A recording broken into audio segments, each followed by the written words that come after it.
Jadi turun putih sinar dari kepala sampai ke dada ini. Dada ini habis itu bersinar terang. Habis itu kita langsung. Ya Allah, shalom. Ya, saya mau bersaksi tentang rapture ataupun kedatangan Yesus kedua kali menjemput anak-anak Tuhan yang di bumi ini. Ya, saya menerima mimpi dua kali tentang rapture. Yang pertama di 1 November 2017, 4 tahun yang lalu. Yang kedua saya bermimpi, saya terima di tahun ini 2021 tanggal 10 Juli saya ingat ya. Sama-sama di pagi hari saya terimanya ya. Sebenarnya kesaksian yang pertama ini saya pernah udah saksikan di video vlog saya di YouTube. Kalau saudara yang sudah menonton ya. Yang kedua ini juga saya mau sharing ya, tapi nggak apa-apa, saya mau mulai juga dari mimpi yang pertama, nanti saya lanjutkan ke mimpi yang kedua. Ya, sebelumnya kenapa saya harus bersaksi? Karena Roh Kudus beberapa minggu yang lalu gerakan saya untuk bikin videonya untuk bersaksi. Kenapa saya harus bersaksi? Karena saya percaya Yesus juga turun dari sorga ke muka bumi. Untuk apa? Untuk bersaksi tentang sorga. Yesus juga bersaksi tentang Allah Bapa. Yesus juga bersaksi tentang kebenaran, tentang kebenarannya.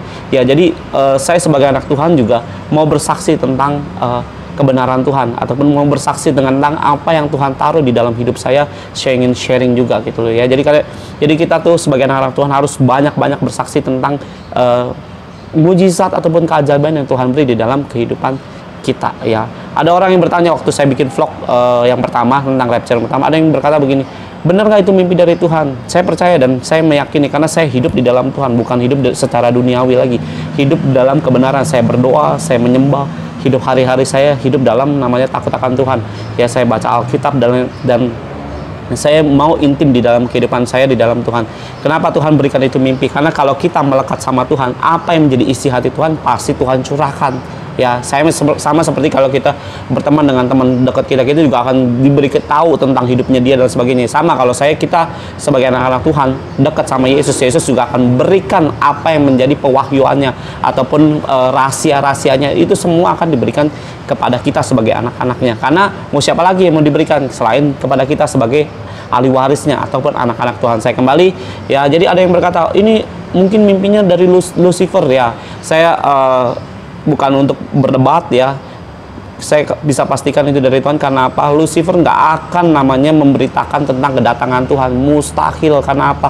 Lucifer juga tutup-tutupin supaya kedatangan Tuhan itu tidak diketahui anak-anak Tuhan, ataupun anak-anak Tuhan tidak siap, ataupun anak-anak Tuhan itu sebisa mungkin lah Lucifer itu buat kita itu benar-benar lalai gitu loh untuk namanya menyambut kedatangannya dia. Jadi mustahil Lucifer itu ngasih mimpi tentang kedatangan Tuhan ya. Terus yang kedua, Tuhan kasih tahu saya begini, kasih saya hikmat seperti ini. Benar nggak dari Tuhan? Saya percaya itu dari Tuhan. Karena apa? Tuhan kasih saya hikmat seperti ini.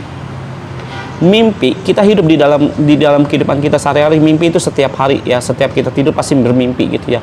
Kita tidak akan pernah namanya mimpi tentang Tuhan tanpa seizin Tuhan ya. Tuhan tidak akan memperlihatkan dirinya sendiri tanpa seizinnya dia gitu loh ya.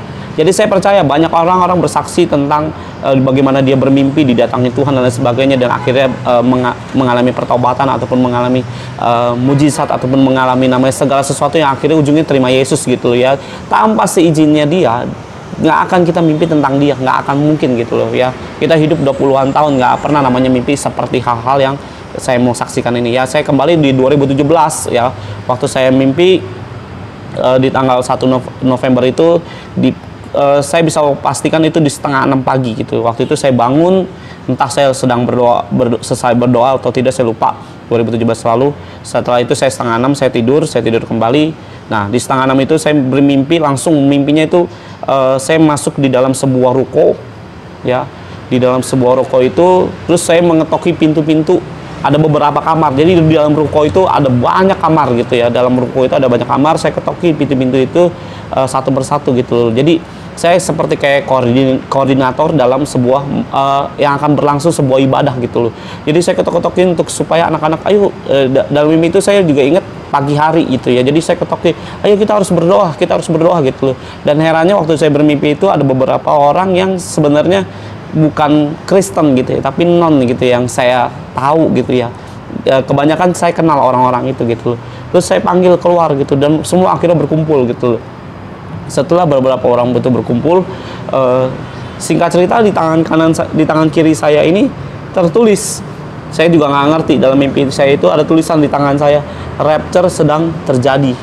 Nah, setelah saya lihat tulisan itu, saya nggak menggubris lagi sebuah ibadah itu. Saya langsung buru-buru lari ke atas. Entah kenapa saya harus berlari ke atas, saya juga nggak ngerti gitu. Tapi dalam mimpi itu saya berlari ke atas, saya ke balkon gitu. Ke balkon itu apa, kayak teras di lantai 2 gitu, kayak bisa tempat orang-orang menjemur baju. Nah ya, jadi saya lari ke balkon itu. Nah waktu saya berdiri di balkon itu, saya ngelihat ada langit terbuka gitu, langit terbuka. Dan apa di dalam apa yang saya lihat ya, jadi waktu langit itu terbuka, saya lihat para malaikat itu banyak dari ujung kanan hingga ujung kiri, itu semua malaikat Tuhan gitu.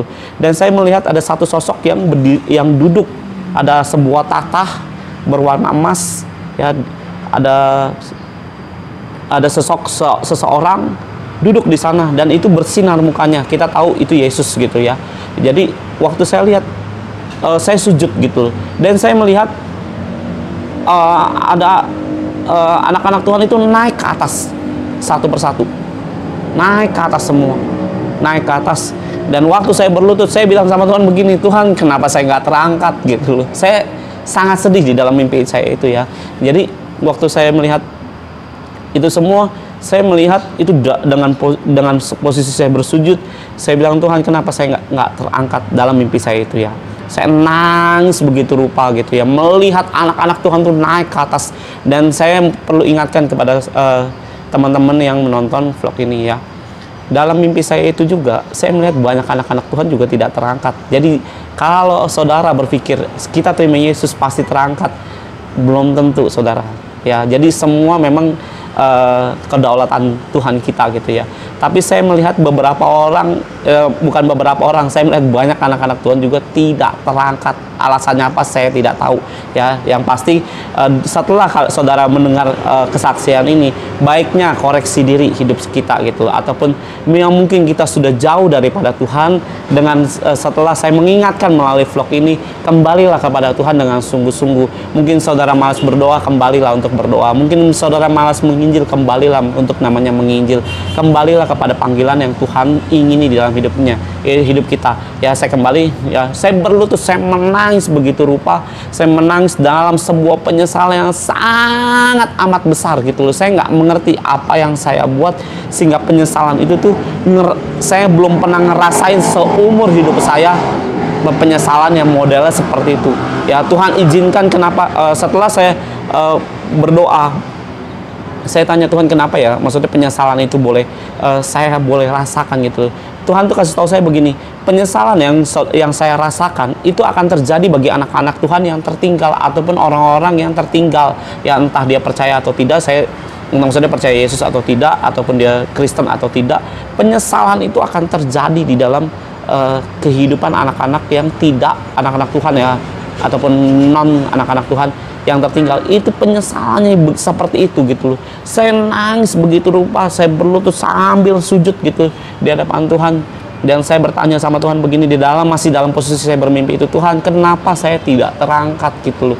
Bukankah aku hidup dalam kebenaran-Mu? Saya bisa pastikan ngomong begitu karena apa? Sampai hari ini pun saya hanya ingin hidup untuk Tuhan, bukan untuk diri saya sendiri. Karena apa? Seharusnya saya sendiri, hidup saya sudah selesai gitu, tapi Tuhan tolong hidup saya, dan saya berjanji untuk namanya menyerahkan hidup saya untuk Tuhan. Dan sampai hari ini saya masih melakukan apa yang menjadi pekerjaan Tuhan di dalam hari-hari saya ya. Jadi waktu saya berkata, Tuhan kenapa saya tidak terangkat, ada suara yang cukup besar di dalam tubuh saya gitu ya.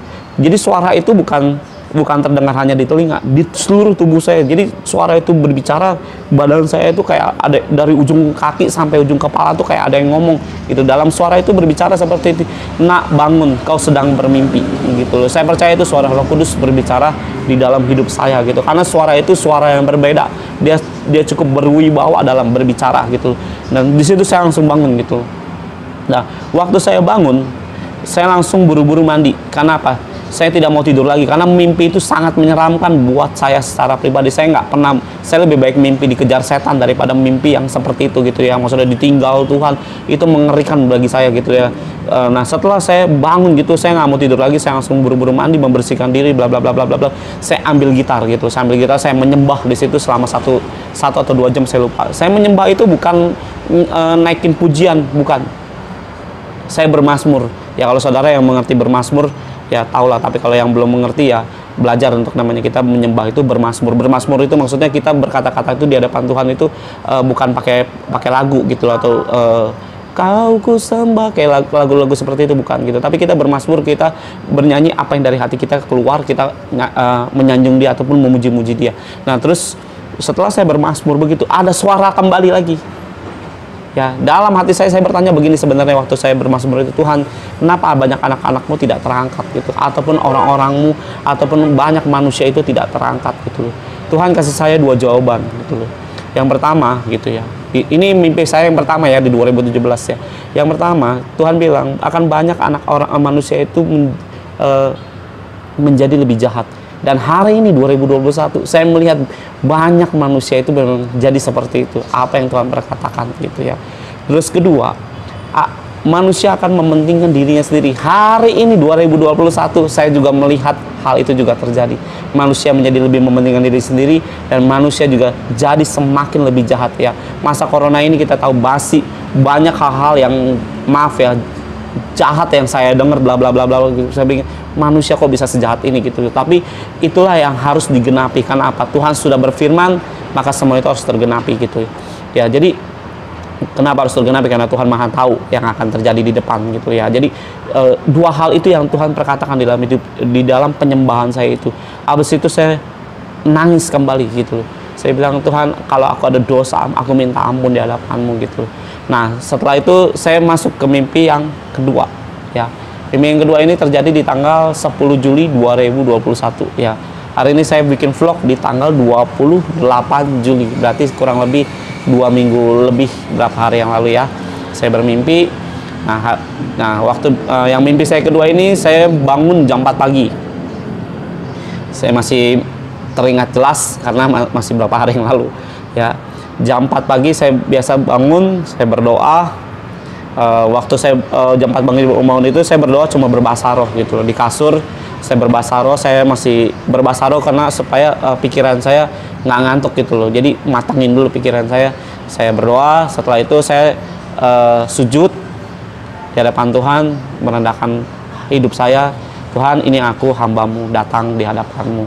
Setelah saya berdoa buat beberapa orang, setelah selesai saya ke bawah, saya baca firman, beberapa pasal, entah berapa saya lupa, 10 kalau nggak salah saya baca. Setelah saya baca firman, saya kembali lagi, sujud lagi di hadapan Tuhan, naik ke atas karena kamar saya di atas, saya tidur di atas, baca firman di bawah.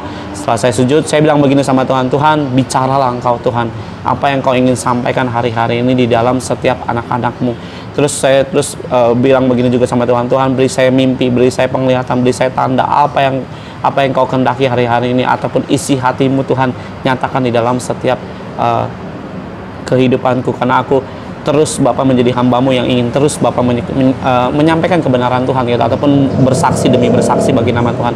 Nah setelah itu selesai, saya amin, saya tidur kembali.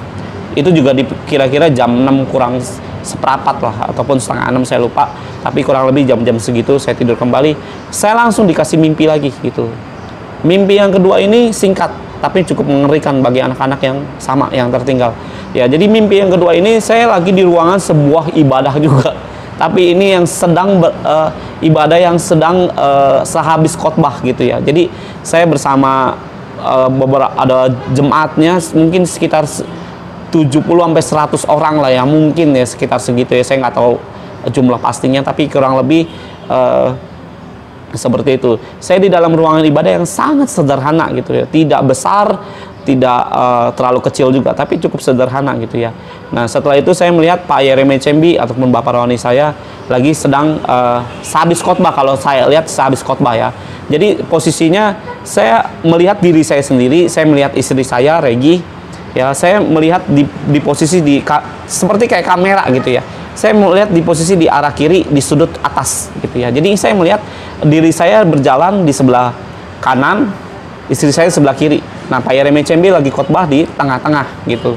Nah, setelah khotbah itu habis ataupun selesai, saya juga lupa, saya juga bingung, maksudnya Pak Yeremia Cembi itu sedang mau ngapain saya juga tidak mengerti. Tapi waktu itu saya berjalan dari arah sini kanan ya, diagonal, istri saya juga jalan dari sebelah kiri bersama-sama gitu, samperin Pak Yeremia Cembi.